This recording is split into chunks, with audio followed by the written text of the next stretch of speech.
Hi everyone, I'm Any New Province, and this week we're going to find out if Epicure of Blood is possibly Pauper playable. Epicure of Blood is a brand new creature that was released into Pauper through Core Set 2019. It costs 4 and a black for a 4/4 that says whenever you gain life, each opponent loses 1 life. While it is a precarious suggestion to play a 5-drop and expect it to survive for even a turn in the Pauper format, I'm looking forward to seeing if this deck, which I'm calling Cantrip Life, will help highlight Epicure of Blood's unique ability. First, I'm going to break down all of the cantrips that gain us life in this deck. This is going to ensure that we continuously draw effects that gain us life, triggering Epicure of Blood again and again and hopefully killing our opponent. First, we have Implement of Improvement, which costs 1 mana for an artifact that you can pay 1 and sacrifice to gain you 2 life. Also, when Implement of Improvement is put into a graveyard from the battlefield, you get to draw a card. Implement of Improvement is really interesting in this deck because it triggers our creatures that care about us casting non-creature spells, but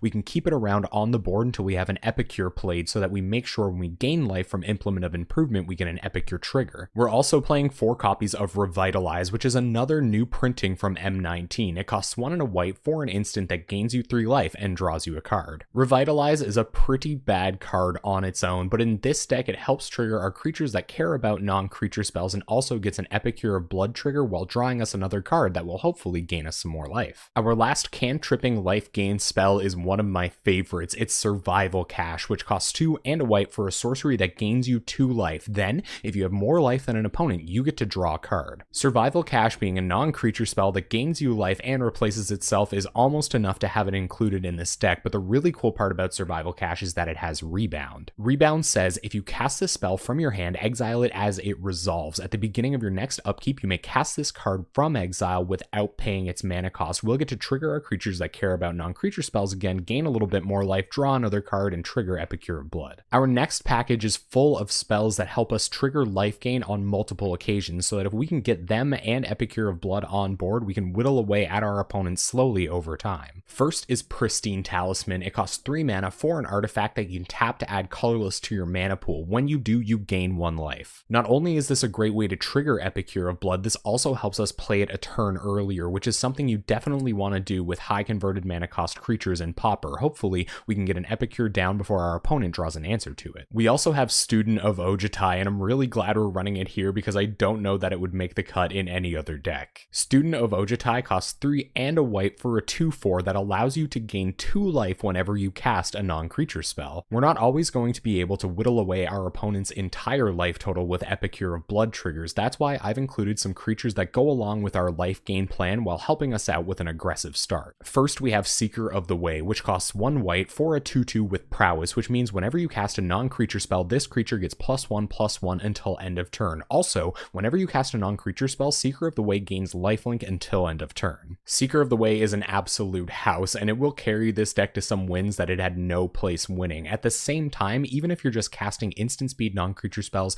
and blocking with Seeker of the Way, you still get the life gain, and you may still get an Epicure of Blood trigger in the meantime. We're also running 3 copies of Sungrace Pegasus. It costs 1 and a white for a 1/2 with flying and lifelink. While Sungrace Pegasus does have a little anti-synergy with some of the interaction in our deck, I'm going to go over that next. Sungrace Pegasus's evasion ability is very helpful if we can keep our opponent's board clear, because Epicure of Blood essentially acts as a lord for the Pegasi. Finally, instead of a 4th Pegasus, we're running a single copy of Aven Riftwatcher, which costs 2 and a white for a 2/3 flyer with Vanishing 3. Vanishing 3 means this creature enters the battlefield with 3 time counters on it. At the beginning of your upkeep, remove a time counter from it. When the last is removed, sacrifice it. That's okay, because when Aven Riftwatcher enters the battlefield or leaves the battlefield, you gain 2 life. That's 2 extra Epicure triggers plus 2 damage every time Aven Riftwatcher is able to attack for evasive damage against your opponent. Next up is our interaction package, and we have a ton of it because it's kind of difficult to survive in Pauper for enough time to actually cast a 5-drop at all. First, we have 3 copies of Journey to Nowhere, which costs 1 and a white for an enchantment. When it enters the battlefield, you get to exile target creature. Any any creature that you can target. When it leaves the battlefield,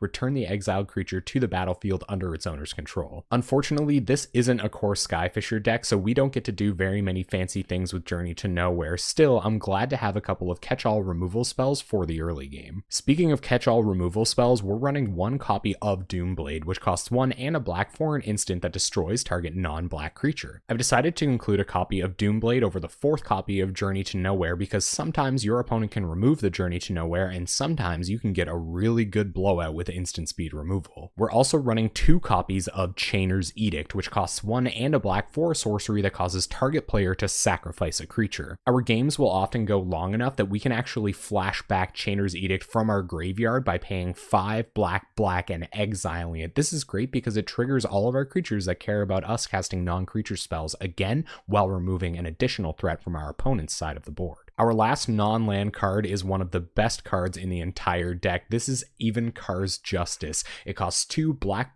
for a sorcery that deals 2 damage to each creature and each player. Evenkar's Justice can act as a one-time wrath very efficiently against a lot of decks, but in our deck, because our life total will be so high, it can also act as a win condition with its buyback ability. That buyback ability says you may pay an additional 3 generic mana as you cast Evenkar's Justice. If you do, put this card into your hand as it resolves.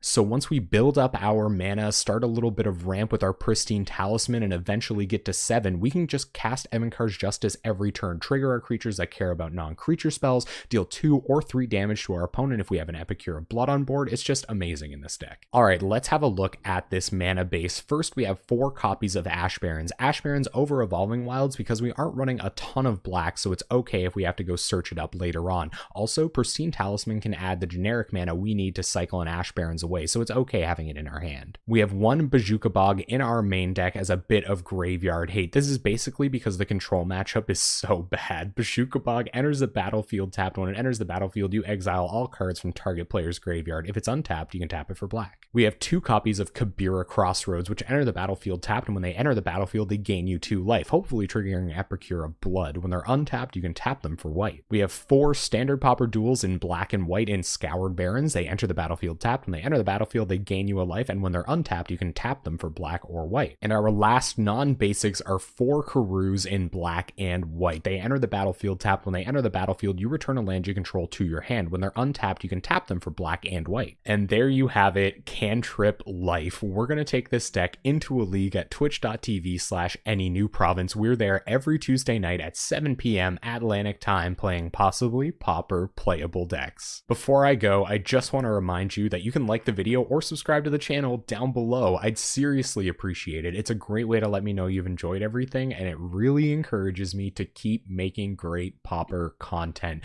Thank you so much for watching. I really hope you enjoyed this deck tech, and hopefully I'll see you on Tuesday night.